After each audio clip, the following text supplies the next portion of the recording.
मनुष्य काम करते करते उतना नहीं थकता जितना वो उम्मीदों का भार उठाते उठाते थक जाता है।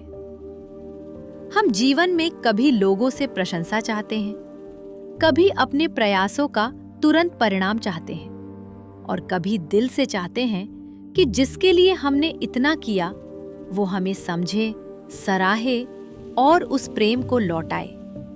और जब ऐसा नहीं होता तो शरीर से पहले हमारा मन थकने लगता है। धीरे धीरे हमारे अपने ही कर्म हमें बोझ लगने लगते हैं, क्योंकि मनुष्य केवल कर्म नहीं कर रहा होता, वो हर कर्म के साथ एक अदृश्य अपेक्षा भी बांध देता है। यहीं से पीड़ा जन्म लेती है।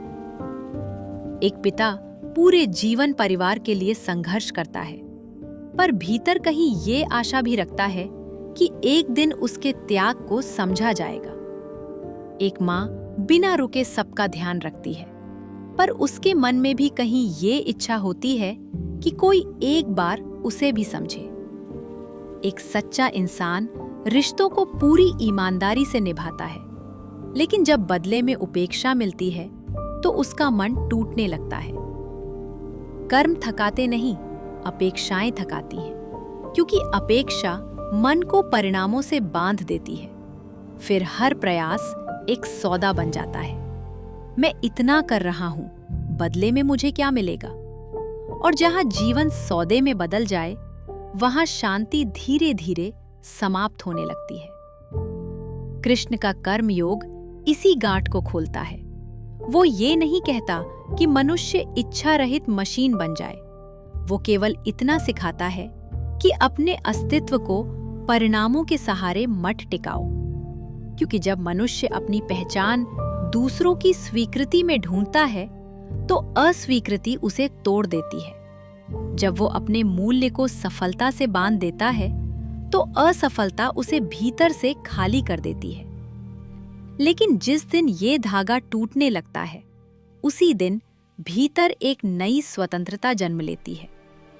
फिर मनुष्य कर्म करता है, पर स्वयं को खोकर नहीं। वो प्रेम करता है, पर अपनी आत्मा गिरवी रखकर नहीं। वो मदद करता है, पर बदले में सम्मान की भीख मांगकर नहीं। धीरे धीरे उसे समझ आने लगता है कि हर व्यक्ति उसकी भावनाओं को नहीं समझेगा, हर प्रयास का तुरंत फल नहीं मिलेगा, हर सच्चाई की सराहना नहीं होगी। और यही समझ उसे कठोर नहीं बल्कि शांत बनाती है। अब वो लोगों के बदलने से टूटता नहीं, अब वो परिणामों के आने जाने से बिखरता नहीं, क्योंकि उसने अपने भीतर एक ऐसी जगह बना ली होती है जहां उसका आत्मसम्मान सुरक्षित रहता है। यही मुक्ति है। मुक्ति संसार छोड़ने में नहीं, अपनी आत्मा को अपेक्षाओं की जंजीरों से मुक्त करने में है। जब मनुष्य ये सीख जाता है कि उसका कर्म उसकी पहचान है, पर उसका मूल्य परिणामों से बड़ा है, तब जीवन हल्का होने लगता है। फिर थकान केवल शरीर तक सीमित रहती है, मन तक नहीं पहुंचती।